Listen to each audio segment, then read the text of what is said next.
All right, we wish him well out there. We'll check back in on that in a little while. And now some new developments with Obamacare and questions about how many people have actually signed up for and received coverage. Administration officials telling lawmakers yesterday during one of the 3 hearings that happened, so much focus on this on the Hill yesterday, they're saying that it is now still unclear, really, how many Americans have signed up through the federal exchange who have actually paid for that coverage. Watch this.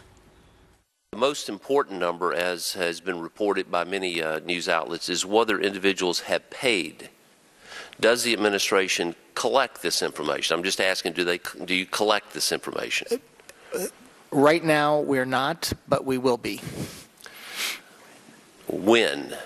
As soon as that functionality is built. So we don't know at this point how many people have actually paid for coverage. That's right. Yeah, it's a little awkward, right?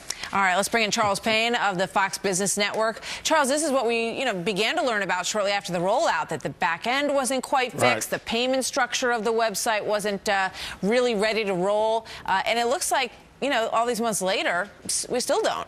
We still don't. I mean, the shocking admission that the billing aspect of this is not in place, which is the key conduit. If you actually go on the site and you think you've bought or you've attempted to buy insurance and you find out, hey, it was all sort of a Potemkin village. It never existed. It looked pretty good on the outside, but there was nothing behind the wall to at least connect your potential payment to insurance. So are you insured? It's beyond shocking, but it also points to some other things.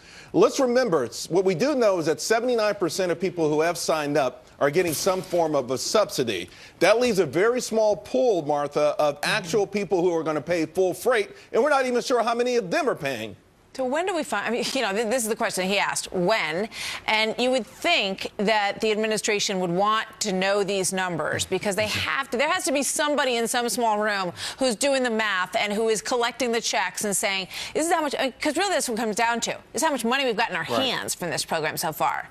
Yeah, well, maybe there's a whole lot of people in a big room doing this because obviously they're behind the 8 ball. Ultimately, this has got to work mathematically. Now, we know that there are less than 25% of the demographic young people that they need to make this work actuarially. You take into account the services that are going to be rendered. So that's already a gigantic red flag. Now, what are we getting in the coffers? What can we actually pay out? It's so disastrous and it's so worrisome that you also know if you connect the dots, this means that they're going to have to come up with this money somewhere else. What does that mean? An additional tax? Where? Who? How? It's just not going to pay for itself the way it's established already. It's going to implode on itself economically, and that means some emergency measures, and a lot of people watching this show are going to probably end up footing the bill. Great. Awesome. Yeah. Sounds really good. I like to start your weekend off right. Thanks, Charles. Good to see you too, buddy. See you later. Have a good one. Bye-bye.